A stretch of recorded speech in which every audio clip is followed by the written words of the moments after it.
I'll figure it out. Who the fuck are you? Hold on.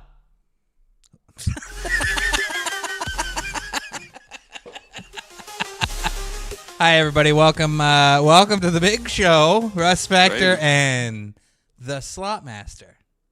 Hi. Not your first, you guys don't know me. Time here. It's not. You your, don't. You don't want to know me. It's not your first time here. I was thinking back. You have hosted this show. This will be your third time. One time, we did it at your old place. The second time, you were here with Joe. Okay. And Danny Hyphen was here. And now yeah. the third. Danny Hyphen's in Hawaii tonight, ladies and gentlemen. He's 3 hours behind me. It's still daylight, and he's out in Hawaii this week, gathering new Hawaii shirts for the show. Does Danny Hyphen go to Hawaii often? This is his second trip. They went 2-3 years ago. They took Ed. Remember Ed from the show here? I do. Yeah, they took him and his lady with them last time. They tried to get us to go the first time, and I was like, Yeah. It's kind of a family trip. Russ. Kind of a family trip for him and his wife's family and everything. And I was like, I don't really, I've got no desire to go to Hawaii. Yeah, he's like, I'll get you out there one day, and I go, you know what? No, I just don't have a desire. Like most states in this country, I just don't have a desire to go to them. Very few states I'd like to. Yeah, I like my city. I like having everything I need within a 2-mile radius. I like a good internet connection, things like that. You like a good DoorDash delivery? Yeah. Yeah. A good dispensary? Yeah, and we have multiple of those in that radius. But anyways, welcome to the show, everybody. Russ Factor Show. Slot Master joining me tonight. We're gonna do the show we always do. We're gonna get into some gaming news here in just a minute, and then later, whew, me and Slot Master and a few others used to drop hot in Verdansk. Well, Slot Master hasn't been back yet. He did a little test run just to make sure his computer was working all right. But we're gonna be heading back to Verdansk, and I know the first place we're dropping once we get in there is the port. Yeah. Yeah, baby. I haven't dropped into Verdansk in a long time. But, that'll be coming up second half of the show. We're going to have a little smaller show tonight, I'm not going to keep... Why is it smaller? Because me and fucking Danny Hyphen go like 5 hours these days. Oh. Well, we can... I mean, we'll keep it going until you're done playing Call of Duty tonight. How about that? What do you got on tap, Russ? I've got some questions for you. Well, I got a little bit of news here. I got something to take a look at. We just cannot stop. Let's just what have I been playing? The usual segment we do here. It's not that great this week. I've been playing a very sad game to be playing. I decided, since I was kind of in between games right now, I would try to go back and play the worst Mass Effect game ever, based on fan opinion. And I tried to play Mass Effect Andromeda. And the way I can describe this game, I don't know if you know anything about the Mass Effect series, is it's this sci-fi action game. The first one was a really boring RPG. Lots of dialogue. All these games have lots of dialogue. Lots of running back and forth between the action and just yapping with people or going and finding this and bringing it back to them. And then they got kind of action-y by the third one, where like on skyscrapers that have weird shapes, like shooting aliens and stuff. But Andromeda, the best way I can describe it is the tone of it is like a mix between Star Trek Enterprise with Scott Bakula and the newer Star Trek. I like Scott Bakula. But Danny Hyphen was kind of giving me shit about playing it, and I was like, no, I like the tone. By night 3, I was like, pal, I'm getting kind of bored. Don't let Danny Hyphen give you any shit. Nah, you guys hear the games he plays. Why would I let him give me shit? I know Danny Hyphen. Every time I'm like tuned in, he's like, he has. I watch you guys a lot, but I just realized this. I just realized that you talking to me about games would be like me talking to you about golf. Yeah. And the ins and the outs. That's exactly what I thought when you were eager to come co-host the show with me tonight. I was like, this is going to be great. This is going to be like him talking to me about golf. But I actually did some research, Russ Factor. Nice. Well, let's watch this real quick. We're going to plow through something here because this is our biggest chunk of news here tonight. We can't stop fucking talking about Nintendo Switch. Oh, my God. Do you know what the very first thing I was going to say about Nintendo Switch? Yeah? Nintendo Switch 2 pre-orders begin April 24th Yes. amid tariff concerns. So- Russ Factor, how do you anticipate these tariff-induced price changes are going to affect the gaming market, particularly in the new console adopters? Well, I know a little bit about what they're going to do here, and they're not telling us everything quite yet because I don't think they've decided, but they have decided that the price that they told you the console was going to be, $449 or $500 with the Mario Kart game, is going to be the price.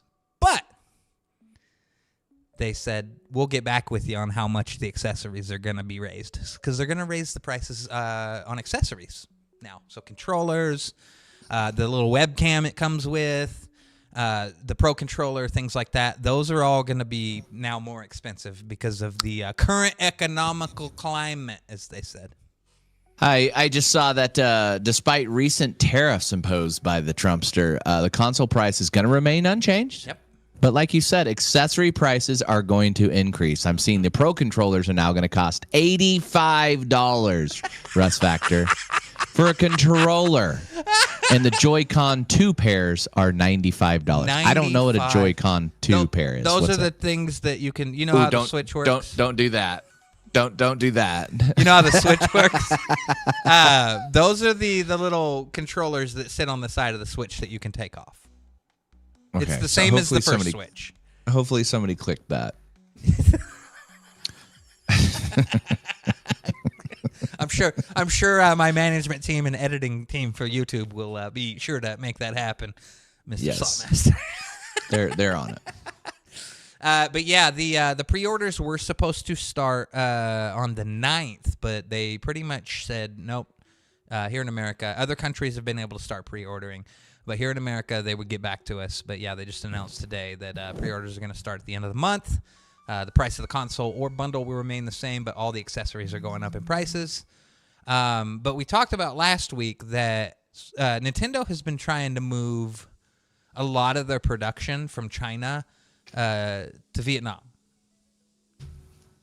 to help a little in terms of, the tariff situation. But not to get too political, but I figure that China has as much cash to do pretty much anything they want, and the hard thumb that, their thumb's probably not the only thing that's hard, but they can move and build wherever they want in order to skirt the tariff situation. But yeah, and China's not really, China's really not worried in per se about things, but a lot of people aren't looking at the fact that the companies that have their products built in China, they are worried because the companies that are having their products built there, they do need the U.S. market.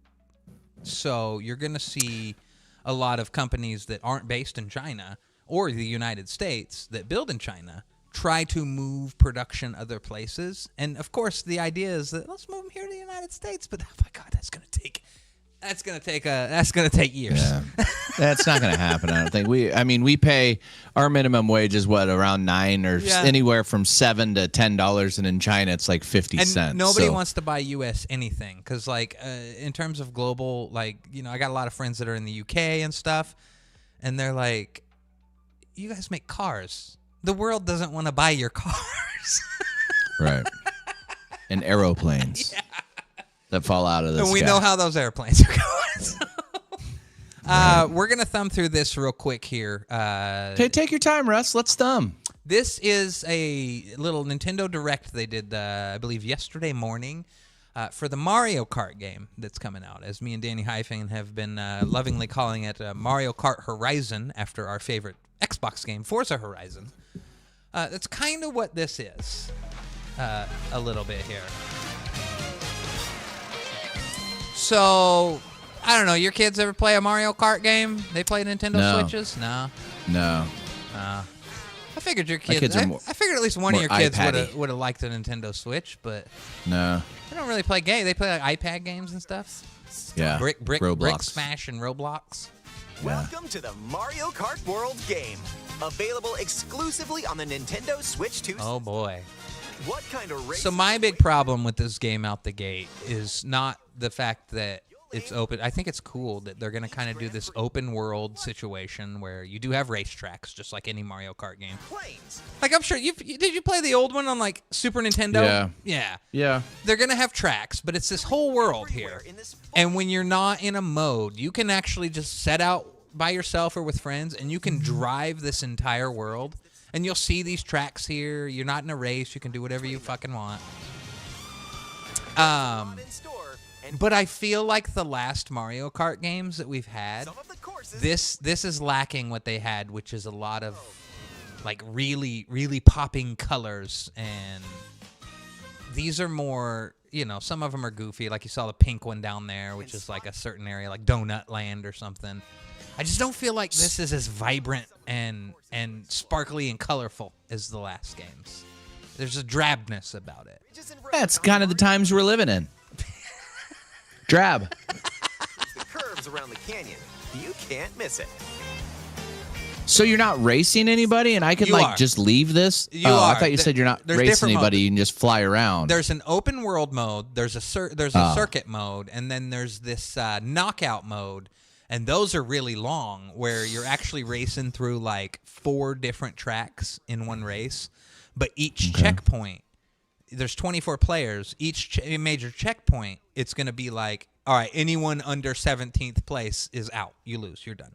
Anyone under 12th place is out. And all the way down to the end of your top 3. I kind of like that little water jet ski sitch that they just showed there. That looked kind of fun. Yeah, they're going to do some transform cars.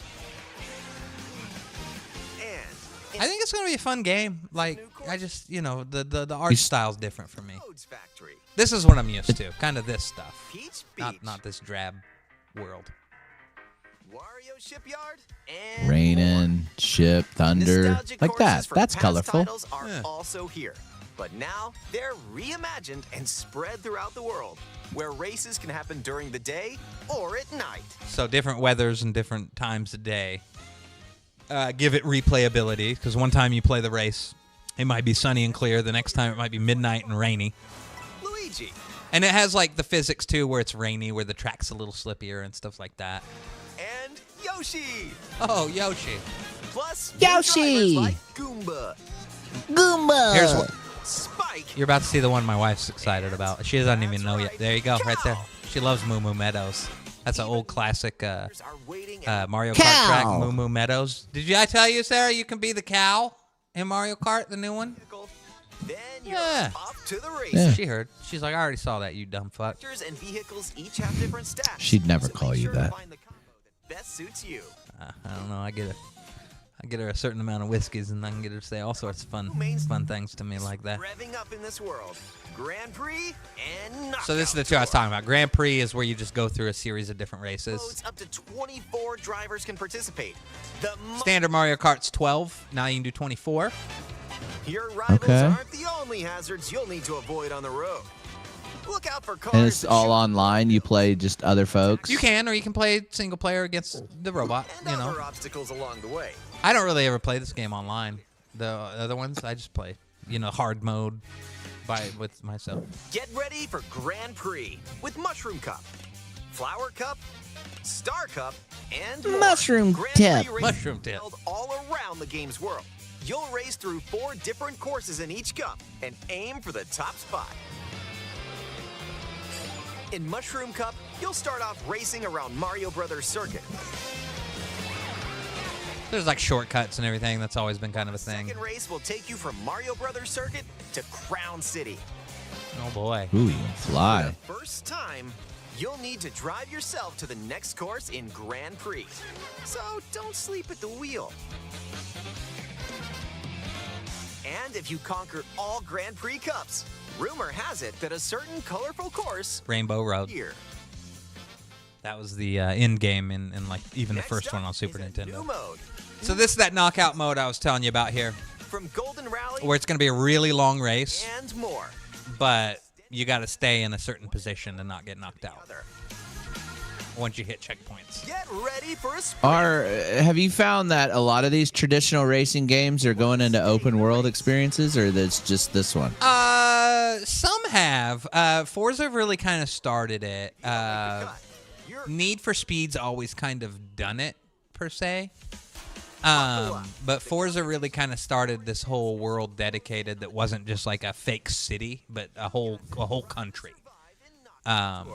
So keep your eyes on the prize. This is very much like Forza in terms of like a Need for Speed game where you do have an open world aspect to it. Like there's nothing really to do in the open world, but in like a Need for Speed game, there's like you can go find car shops or things like that. But with Forza, there's just different kinds of races. There's circuits, end-to-ends, like point A to point B, or your circuits, which are, closed tracks where you have a start and a finish and you go past it 3 times. Your rivals. Right. Or there's also like street races in Forza where it's all at night and it's like a sprint race, so A to B. Aim the You were hammer saying and something about how when it's raining and stuff, that's how they've like really enhanced. Speaking of golf, like the things that the simulators and stuff, you can. Can like, you like put emulate in- wind and stuff and Oh yeah, yeah. and rain? And you can you can just log into the weather, and it's whatever the weather is right then. Oh, that's cool. And can you go to different then if- like dates? Like this is when it was real windy outside.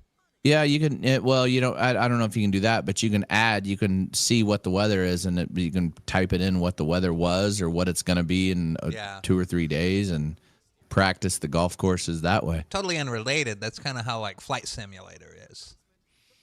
Yeah, where you can. I've seen do different weather events and Mojo on Twitch flying his planes. He flies for Southwest on Flight Simulator. Flies out of Chicago a lot.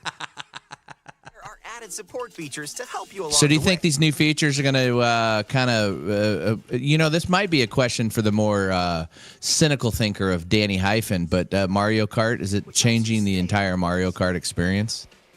this is an evolution, and I'll tell you why. Ooh, looky there. The last few Mario Kart games that we've had, I will tell you the one that people played last was called Mario Kart 8. That was a game that originally came out on the Wii U, which came before the Switch and after the Wii. And it sold like shit. Like fucking 23 million people bought a Wii U. 14 million. What was the Wii? I kind of remember that. What was that? It had a box. It was a black box that didn't quite look like a Wii, but it was a box, but it had the tablet with the screen on it.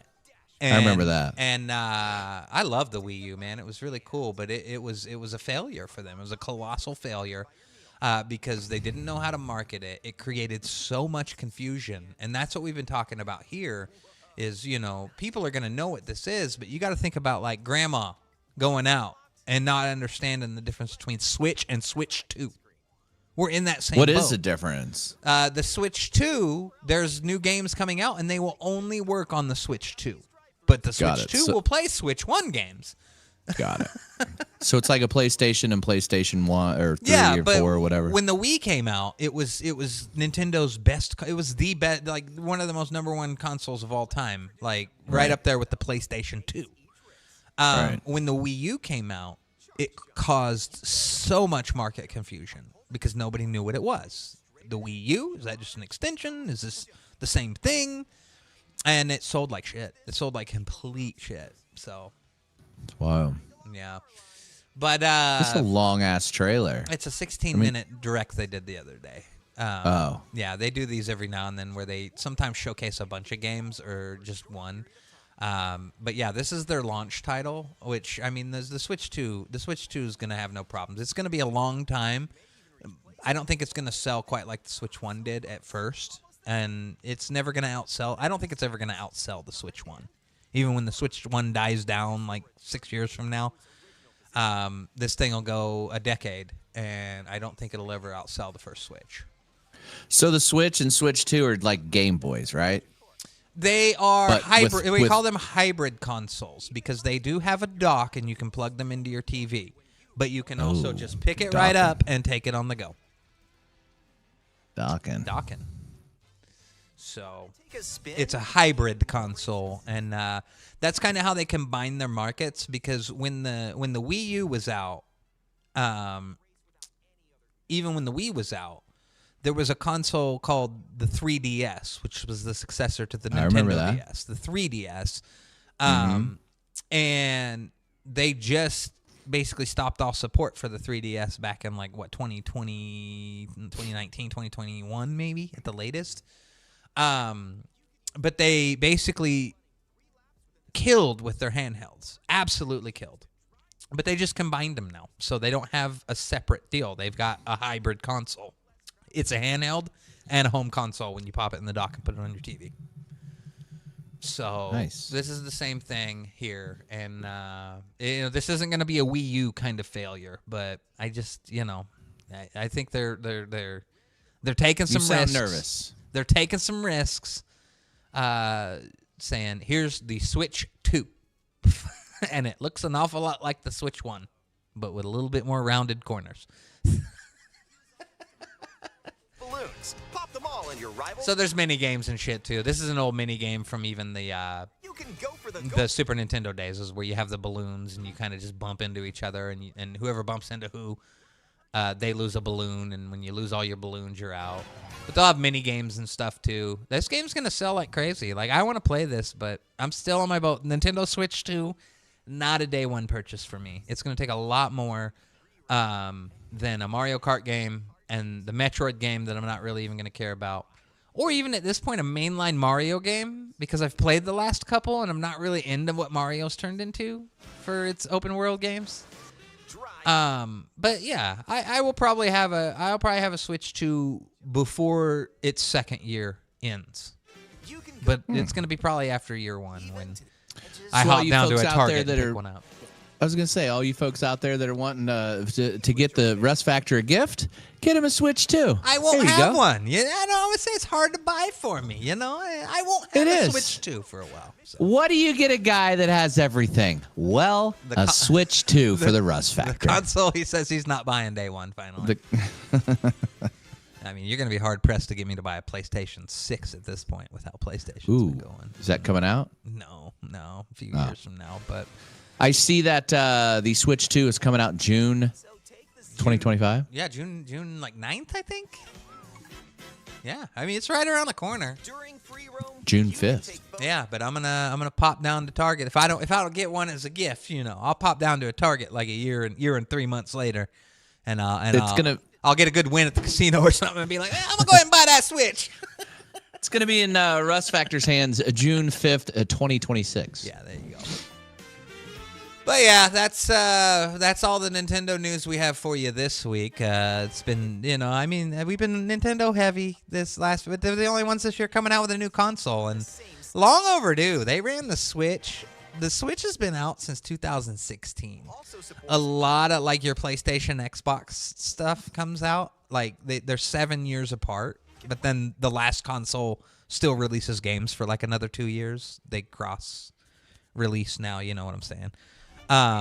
Because we just, after COVID, it kind of stretched it, but we still have games from third-party developers that are still coming out on Xbox One and PS4, as well as PS5 and Xbox Series. Yeah, COVID did a number, and the chip shortage and how nobody could get their hands on the consoles easily for almost 2 years of this generation from 2020. Has been really weird for us just cutting off last gen and only releasing games on the new one. Call of Duty's a prime example. The Black Ops 6, it was available on Xbox One. It's on Xbox One and PS4. You can still get it on those consoles. And everybody's just been waiting for Call of Duty to cut that off and say, this is your first, we're 5 years into this fucking generation. This is your first next gen COD. They won't do it because all that money is on the last year. There's more PS4 players than there is PS5 players. It's true. So there you go. We're about done. Let's wrap this up here. So you get your Nintendo chat features we don't give a shit about. Mini games. We don't care about that shit. There you go. So, let's PlayStation news. Here's something for you. This we've talked about this on the show. Kind of a contention point with some console warriors. But Indiana Is Danny Jones. Hyphen one of those console warriors? We're not console warriors. We don't give a fuck. I was gonna say We 'cause own- he has everything. We own all of them. Find this treasury.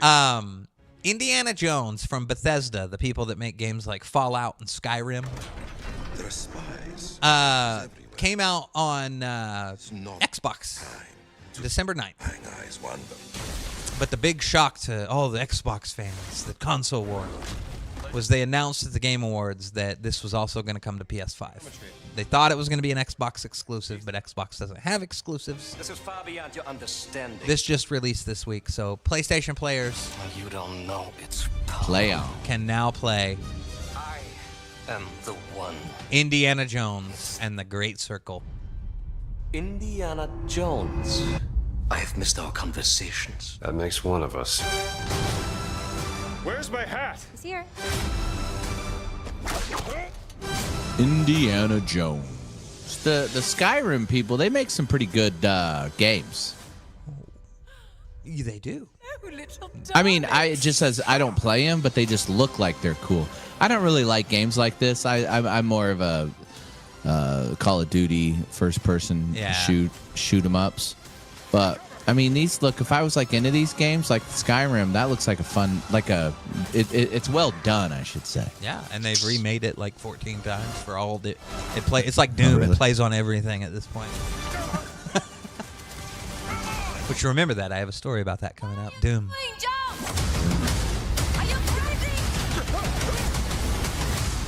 Speaking of I don't Xbox, suppose you know Oh, wait, how to we fly can- this thing, do you? Excuse we me? can fly. Nothing. Is that AI Indiana Jones? It's a fellow that's very famous in the gaming industry as a voiceover guy that everyone knows that plays a lot of characters named Troy Baker. And he worked hard, and the little fellow we always talk about, the little nerdy fellow at Bethesda that runs the show named Todd Howard, he did not want to cast Troy Baker. He was like, I don't want to cast Troy Baker. But Troy fucking pleaded his case and worked on his impression and won Todd over and got to be casted as Indiana Jones in this game. Why does that picture over on the left just look like that picture with a beard? Because that's on Reddit. Okay. I was gonna say. But that's Todd. He's what we call a manlet. He's like 5'3". Ooh, he's a little guy. Short. He's a short king. Short king. Speaking So- of Xbox, you said. Yeah, it's got Xbox game. I see that they added GTA 5 and a game It's called. went on and off the service over the years. This isn't the first time GTA 5's been on Game Pass. And Clair Obscur. Clair Obscur. Expedition 33. Now, it said Expedition 33 is something we're kind of waiting on. says Xbox concluding April with notable additions: the return of Grand Theft Auto 5 and the debut of Clair Obscur Expedition 33. The Clair Expedition is a RPG based Bell-esque inspired fantasy world, Russ Factor, combining elements reminiscent of Persona 5 and Lies of P. Yeah. Do you think, Russ Factor, that the role of subscription services in providing all of you gamers access, does it help to diversify your gaming experience? Would these be games you wouldn't normally play, Yes. but since you've got For me, a game, This is a for game whoever. I would not go out and buy day one because this is not normally my style of game at all. But this is going to be, like I said, I was talking to you before the show about how Game Pass works for me since I was an Xbox player, but I'm predominantly a PC player now. That I have my Game Pass, and it works on my PC with the Xbox app as well, where I can download the PC versions of these games that are part of the service. Don't pay for them. Like Call of Duty now, I don't have to pay for Black Ops 6. This is a game that's coming day one to Game Pass that I would have not went out and bought at all. This is not my style of game. or I still think. I just, I'm not going to go out and buy it because it's not what I normally play, and I wouldn't want to. But since it's on the service, this game's going to get a fair shot from me. I'm going to sit here no matter what and log at least 6 hours until I make a verdict on whether or not I'm going to continue playing. And that's all. So it's having a positive impact, having additions like this, and it can increase the popularity, and I guess maybe like value perception, right, of an Xbox Game Pass. Yep, is that you've got games out here that that a lot of certain types of gamers wouldn't have bought. That you just play a lot of games like me. I'll pick it up. But there's the other end of that, too, where they start putting games on there people would have bought. Like if Black Ops 6 wasn't a part of Game Pass, if they didn't buy Activision Blizzard, I would have bought it. And I would have bought the $100 version.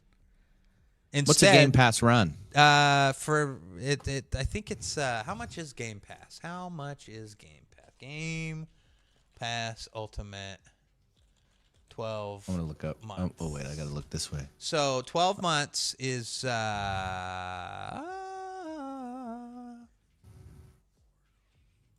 You can't buy 12 months card. It's $20 a month. It's a monthly subscription fee. Yeah, I'm stacked though until like 2027, because I get 3-month codes on the internet and things like that through reputable sites. Oh, okay. But I'm probably paying closer to the tune of like $11 a month if you broke it down.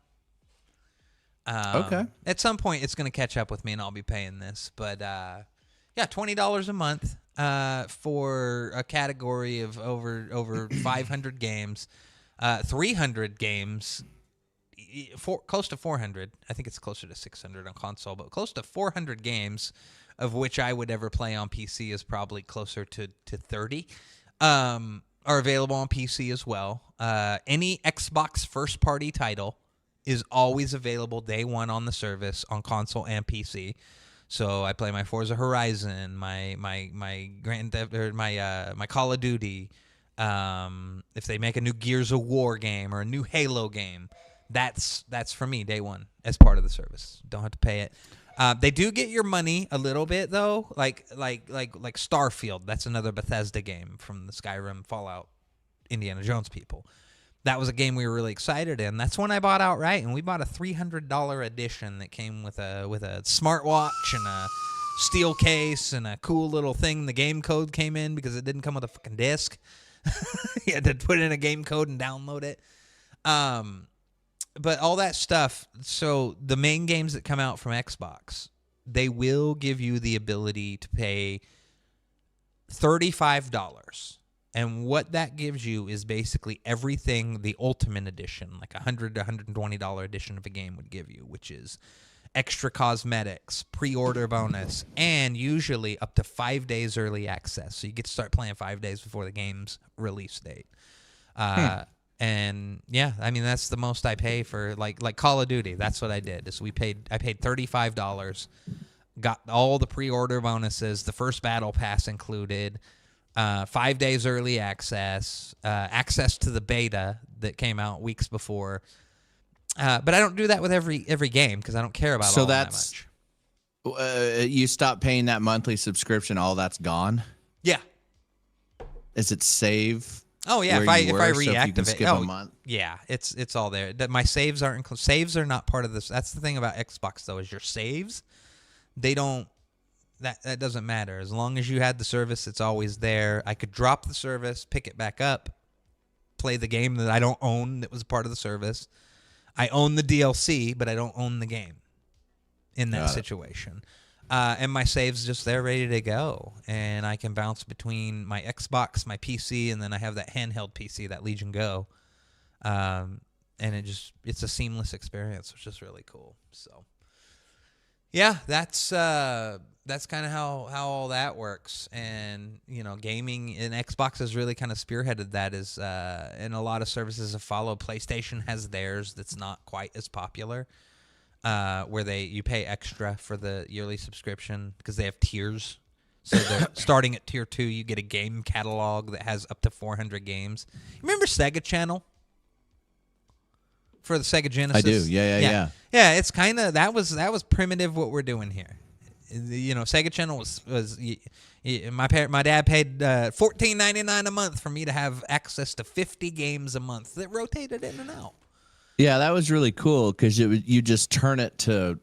It was on like your. It had box. It had the box. It was a cartridge that had this Yeah. big chunky Texas Instruments piece on it, and a power adapter and a coax cable, and you just popped it in. And you had a menu system, and it sat there, and you know what Sega Channel was it was not just a service to pipe games into your house subscription model, but it was the test for broadband internet.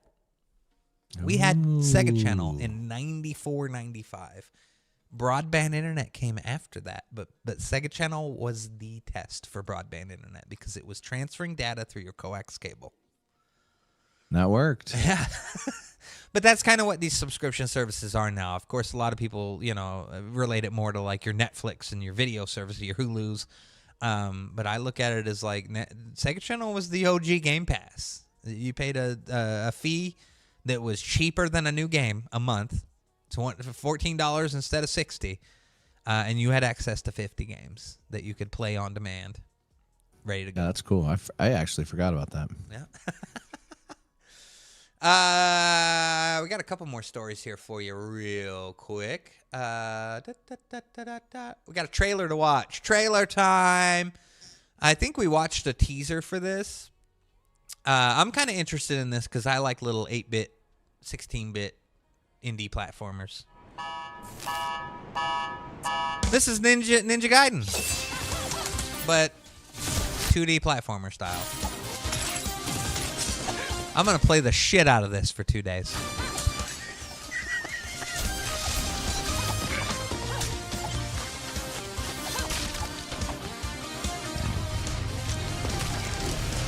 Look at that. He's on a motorcycle doing samurai tricks.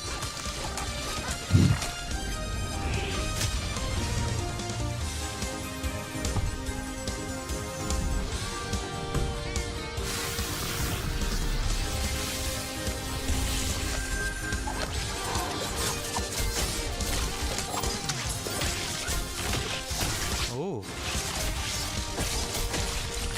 It's just, as you could probably tell based on what you're seeing here, it's going to be unnecessarily hard for a game that looks like this. If this was an arcade game, it would eat your quarters.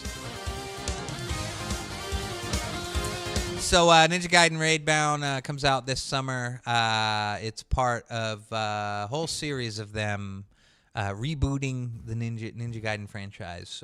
We had the Ninja Gaiden 2 Black come out a few months ago, available free on Game Pass, which was a remaster of an original Xbox title. And then there's a new full Unreal 5 badass 3D world Ninja Gaiden game coming out, I believe, maybe at the end of the year. It might be pushed to next year. But this is the other one we got, which was kind of an homage to where Ninja Gaiden started, which was back on arcade and the NES. Homage. Yeah, so. And our final story tonight is about Marvel Rivals. Another game you don't know about. Are you familiar with Overwatch? I am, yeah. And the kind of game And I'm familiar with Overwatch Marvel is. Rivals, You're actually. familiar with Marvel Rivals. Marvel Rivals is similar to Overwatch in the way you play it, where it's like you are a team and you have to play as a team. Because your And each guy has their own specialty. Your powers don't matter as much unless you're working as a team. You will get slaughtered if you go. You cannot take down 2 people. You got to kind of work as a team and be strategic, and that's how Overwatch works as well.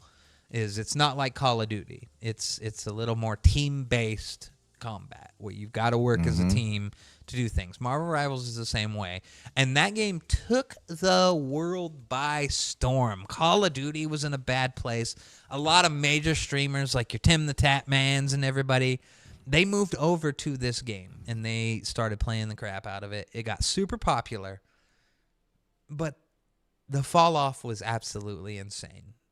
And it's been falling off. So, more people have moved back to other games. Call of Duty's back. Fortnite's done like 2 new seasons that people love, OG stuff. So Marvel Rivals has definitely felt kind of a hit. Well, I saw a story today that let me know that they are definitely feeling the hit. Because, well, Marvel Rivals is getting swimsuit skins. No, you're not ready. Come back and play I'm our ready. game. We're going to put your superheroes in bikinis. What the? Why is that dude on the right on top of the chick's shoulder? I think AI made these. Is that Hulk in a swimsuit? I think that's She-Hulk. Or She-Hulk? That's She-Hulk. Who's the guy with the banana hammock and the glasses? Is that Superman? Is that Tony Stark? That's Iron Man. Look, he's got his Iron Man. Oh, it's Iron Man. And she's roasting the marshmallow. But yeah, they're gonna do swimsuit skins for your superheroes because they really want you to come back and play Marvel Rivals because the fallout happened and they're like, well, everybody's been bitching about all these games made in the West that are all DEI and things like that, but these Chinese and Korean and Japanese games have been coming out with gooning material. So maybe it'll work for our game. So let's put all the superheroes in bikinis and release You an go. update.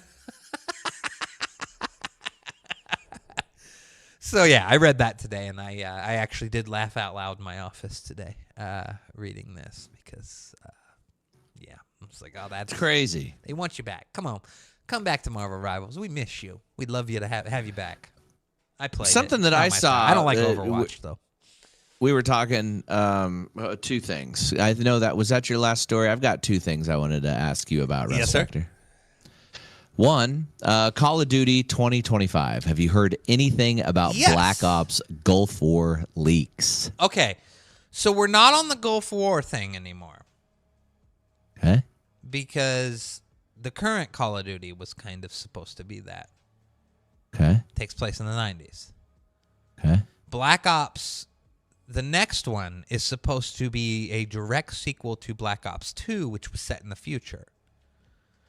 So I didn't like that one because that was like boots. I like boots on the ground. Wall, I don't like where wall you can, running and shit is supposed to be coming back. That's some bullshit. But yeah, the next Call of Duty, this one was supposed to be more Gulf War, but the story definitely quickly strayed away from that. Outside of seeing Senator Clinton